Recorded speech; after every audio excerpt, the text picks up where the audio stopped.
Dear students, मैं doctor Balbir Singh Abhay, associate professor in sociology, government college Delhi. आज हम बात करेंगे बीए पार्ट सेकेंड के first paper social research method के अंतर्गत उपकल्पना या हाइपोथेसिस।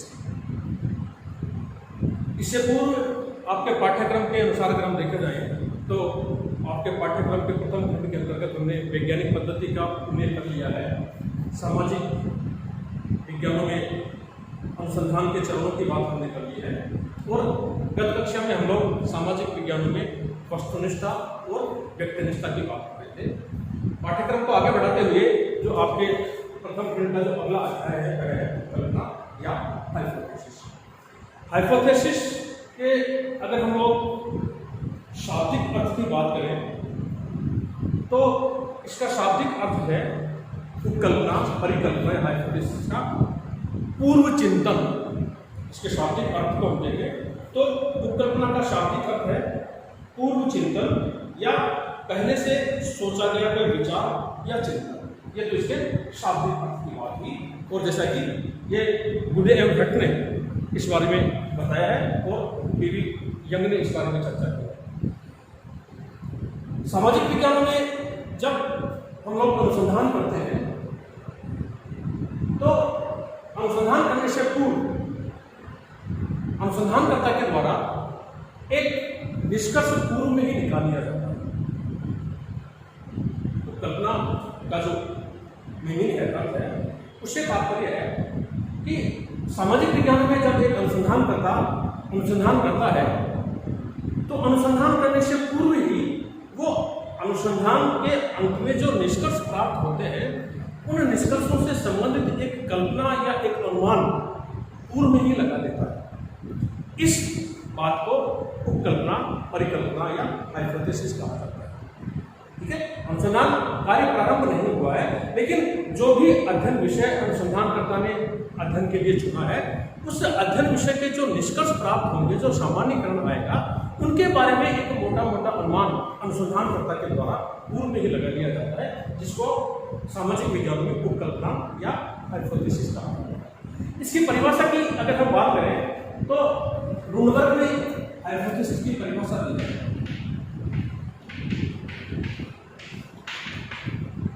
रुनबर्ग हाइपोथेसिस को इस प्रकार से परिभाषित करते हैं। रुनबर्ग के अनुसार उपकल्पना, प्राकल्पना या हाइपोथेसिस,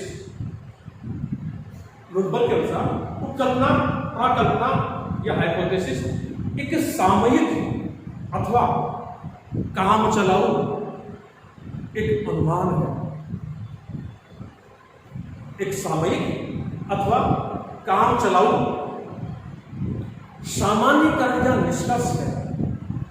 सामान्यीकरण अनुसंधान के अंत में प्राप्त होता है, निष्कर्ष अनुसंधान के अंत में प्राप्त होते हैं, लेकिन रुनबर्ग इसको इस प्रकार से परिभाषित करते हैं कि प्राकल्पना एक सामयिक अथवा काम चलाऊ सामान्यीकरण या निष्कर्ष है जिसकी सत्यता की परीक्षा करना अभी बाकी है। यानी कि पूर्व में ही निष्कर्ष निकाल लिए हैं, पूर्व में ही अनुमान लगा लिया है, लेकिन वो सत्य है या नहीं है इसकी सत्यता की परीक्षा करना बाकी है। तो रुनबर्ग के अनुसार प्राकल्पना एक सामयिक अथवा काम चलाऊ सामान्यीकरण या निष्कर्ष है जिसकी सत्यता की परीक्षा करना अभी बाकी है। बिल्कुल प्रारंभिक स्तरों पर उपकल्पना या प्राकल्पना कोई भी अटकल पक्षु अनुमान, काल्पनिक विचार, कोई भी अटकल पक्षु अनुमान, काल्पनिक विचार, सहज ज्ञान या कुछ और हो सकता है, सहज ज्ञान या कुछ और हो सकता है जो आगे जाके क्रिया या अनुसंधान का आधार बन जाता है। इस प्रकार रुनबर्ग का कहना है कि उपकल्पना कोई सामयिक अथवा काम चलाऊ सामान्यीकरण या निष्कर्ष है जिसकी सत्यता की परीक्षा करना बाकी है। बिल्कुल प्रारंभिक स्तरों पर यह कोई अटकल पक्षु अनुमान, काल्पनिक विचार, सहज ज्ञान या कुछ और हो सकता है जो आगे जाके क्रिया या अनुसंधान का आधार बन जाता है। इसका मतलब यह है, जैसा कि हमने पूर्व में रुनबर्ग की परिभाषा करने से पहले बता दिया कि अनुसंधान के निष्कर्ष प्राप्त होने से पहले ही अनुसंधानकर्ता अपने अध्ययन विषय से संबंधित एक कल्पना कर लेता है, एक विचार बना लेता है, एक अनुमान बना लेता है कि अंत में जाके इस अनुसंधान विषय से संबंधित इस प्रकार के सामान्यीकरण होंगे और इस प्रकार के इसके निष्कर्ष प्राप्त होंगे।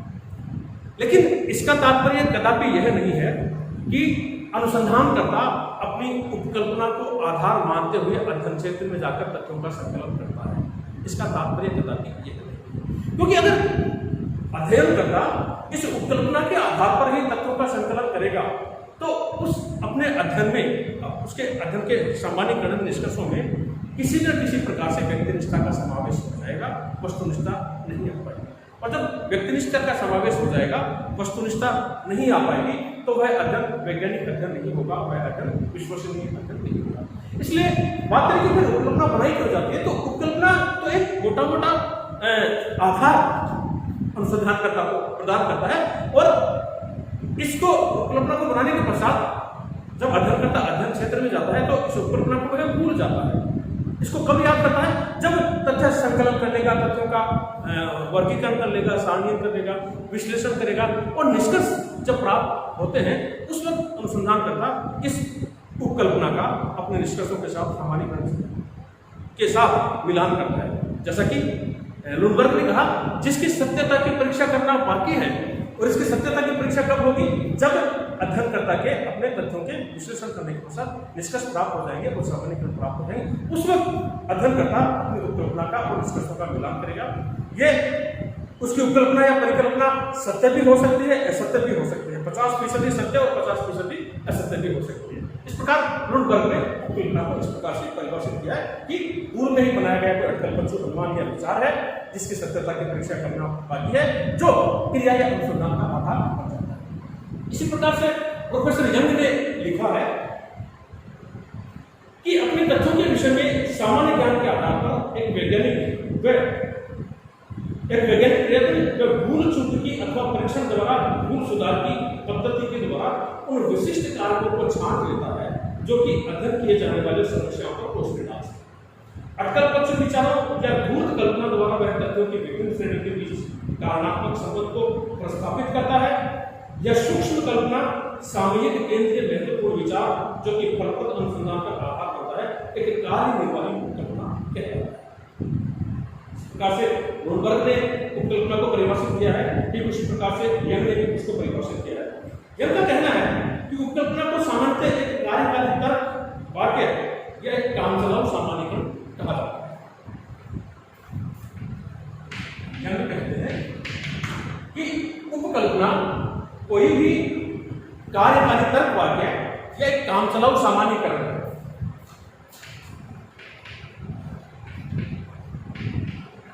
कार्यकारी तर्क वाक्य या कामचलाऊ सामान्यीकरण।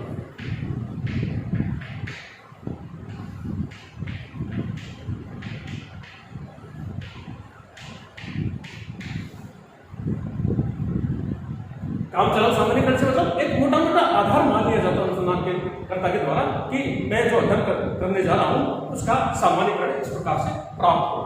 गुडे एम हेड की बात करने से पहले एक बार पुनः हम लोग पीवीएन के द्वारा बताई गई बात को विस्तार से देखेंगे। पीवीएन में कहते उपकल्पना को सामान्यतः एक कार्यकारी तर्क वाक्य एक कामचलाऊ सामान्यीकरण माना जाता है। इस तर्क वाक्य या सामान्यीकरण की अनुसंधान के दौरान परीक्षा की जाती है। जैसा कि लुनबर्ग कह रहे थे कि एक सामयिक अथवा कामचलाऊ सामान्यीकरण या निष्कर्ष है जिसकी सत्यता की परीक्षा करना बाकी है। ठीक उसी प्रकार से यंग कहते हैं कि एक कार्यकारी तर्क वाक्य एक कामचलाऊ सामान्यीकरण है जिसकी परीक्षा करना बाकी है। परीक्षा कब होगी, जब अनुसंधान विषय से संबंधित निष्कर्ष प्राप्त होंगे और उस दौरान इसकी परीक्षा होगी कि यह उपकल्पना सही है या गलत है। उपकल्पना सत्य भी हो सकती है और असत्य भी हो सकती है। उपकल्पना का शाब्दिक अर्थ है पूर्व चिंतन अर्थात पहले से सोचा गया कोई विचार या चिंतन। यानी कि जिस प्रकार से लुनबर्ग ने उपकल्पना को परिभाषित किया है वैसे ही काफी कुछ बातें यंग ने भी कही है कि ये तर्कवाक्य है, कार्यकारी तर्कवाक्य है, कामचलाऊ सामान्यीकरण है जिसकी परीक्षा करना अभी बाकी है। इसी प्रकार से बूढ़े एवं हट ने भी उपकल्पना को परिभाषित करने का प्रयास किया है। बूढ़े एवं हट ने मेथड्स इन सोशल रिसर्च में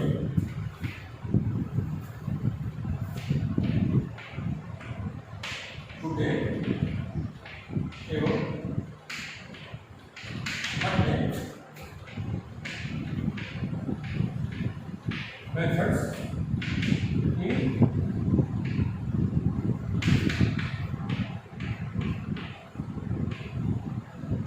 social research, methods in social research में लिखा है, उपकल्पना भविष्य की ओर देखती है। यह एक तर्कपूर्ण वाक्य है जिसकी वैधता की परीक्षा की जा सकती है। उपकल्पना भविष्य की ओर देखती है। यह एक तर्कपूर्ण वाक्य है जिसकी वैधता की परीक्षा की जा सकती है। यह सत्य भी हो सकती है और यह असत्य भी हो सकती है। यानी कि गुणें का कहना है कि भविष्य है, और भविष्य से तात्पर्य है जब अध्ययनकर्ता तथ्य संकलन करने के पश्चात उनका विश्लेषण करके उनका सामान्यीकरण करता है और सिद्धांत निर्माण की दिशा की ओर अग्रसर होता है, उस तरफ उपकल्पना देखती है। ठीक है, और उसकी सत्यता की परीक्षा की जा सकती है, जो सत्य की हो सकती है, असत्य की हो सकती है। कहने का मतलब अनुसंधानकर्ता के द्वारा अनुसंधान विषय का चयन करने के पश्चात तथ्य संकलन करने से पूर्व ही एक मोटा मोटा अनुमान, एक कल्पना, एक विचार बना लिया जाता है कि मैं इस विषय पर जो अध्ययन करने के लिए जा रहा हूं, तो मैं जब तथ्य संकलन करूंगा, तथ्य संकलन करने के पश्चात उनका विश्लेषण करूंगा, तो जो निष्कर्ष प्राप्त होंगे वो सामान्यीकरण प्राप्त होंगे, वो कुछ ऐसे होंगे। फॉर एग्जाम्पल, हम आपको सामान्य भाषा में इसको इस प्रकार से समझाने का प्रयास कर सकते हैं कि मान लीजिए कि किसी अध्ययनकर्ता के द्वारा अध्ययनकर्ता के अध्ययन की समस्या, अध्ययन का विषय है ग्रामीण महिलाओं में साक्षरता दर। इस विषय को लेकर अध्ययनकर्ता को अध्ययन करना है, रिसर्च करनी है। इसके लिए वो अध्ययन क्षेत्र का निर्धारण कर लेता है, संबंधित साहित्य का संकलन करके उनका अध्ययन कर लेता है, देव निदर्शन पद्धति के माध्यम से उत्तरदाताओं का चुनाव कर लेता है और तथ्य संकलन करने की कुछ विधियों का चुनाव कर लेता है कि मुझे इन प्रविधियों के माध्यम से उत्तरदाताओं से तथ्य संकलित करना है। विषय क्या है? ग्रामीण क्षेत्र में महिलाओं में साक्षरता दर। अब एक मोटा मोटा अनुमान उस अनुसंधानकर्ता के दिमाग में आता है, या साधारण प्रचलन में भी देखा जाता है कि गांवों की महिलाएं कम पढ़ी लिखी होती है। ऐसा मोटा मोटा लोगों के यह बात चलन में है कि गांव की महिलाएं कम पढ़ी लिखी होती है, बहुत कम महिलाएं होती हैं जो पढ़ी लिखी होती है। तो एक उसने अपने अध्ययन विषय से संबंधित पूर्व में ही उपकल्पना बनाने, एक विचार बना लिया कि ग्रामीण क्षेत्र में जो देखा जाएगा तो हमको ऐसा अधिकांश ऐसा देखने को मिलेगा कि ग्रामीण क्षेत्र की महिलाएं कम साक्षर है, बहुत कम पढ़ी लिखी है, और जो कुछ पढ़ी लिखी है वो कोई बहुत ज्यादा पढ़ी लिखी नहीं है। तो उसने पूर्व में ही अनुमान लगा लिया कि मैं अध्ययन क्षेत्र के लिए अध्ययन के लिए तो जा रहा हूं, लेकिन मुझे पता है कि ग्रामीण क्षेत्र की महिलाओं में साक्षरता की दर बहुत कम होती है।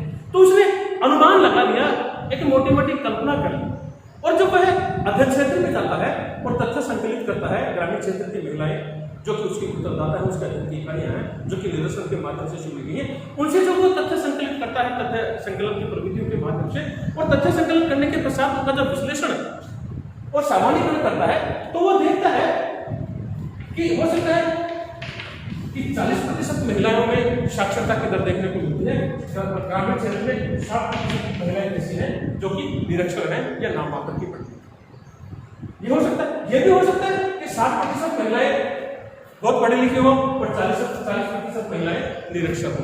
कहने का मतलब उसने अनुमान तो लगा लिया, कल्पना तो बना ली, लेकिन वह कल्पना सत्य है, सत्य भी हो सकती है और असत्य भी हो सकती है। 40% सत्य है, 60% असत्य हो सकती है, 60% असत्य और 40% सत्य हो सकती है। तो इस प्रकार से अनुसंधानकर्ता अध्ययन क्षेत्र में जाने से पहले ही अपने अध्ययन विषय से संबंधित एक कल्पना, एक विचार, अटकल पर जो अनुमान बना लेता है कि मेरे अध्ययन के निष्कर्ष कुछ इस प्रकार से होंगे। परिभाषा की जहां तक बात करें तो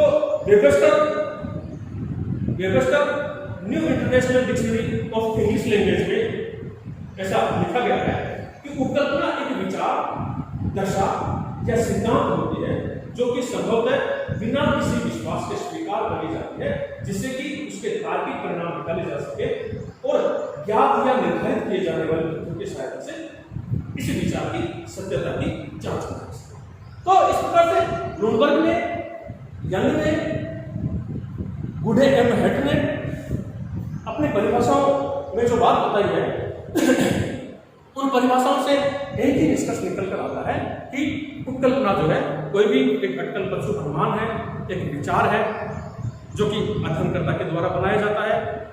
अध्ययन के निष्कर्ष से पूर्व ही, तथ्य संकलन करने से पूर्व ही वह एक मोटी मोटी कल्पना अपने निष्कर्षों से सम्मिलित कर लेता है, जिसकी सत्यता की परीक्षा करना बाकी है। और सत्यता की परीक्षा या उसकी भेद्यता की परीक्षा कब होगी? जब अनुसंधानकर्ता तथ्य संकलन करने के पश्चात उनका विश्लेषण करने की व्यवस्था होता है, तब उसकी सत्यता की परीक्षा होती है।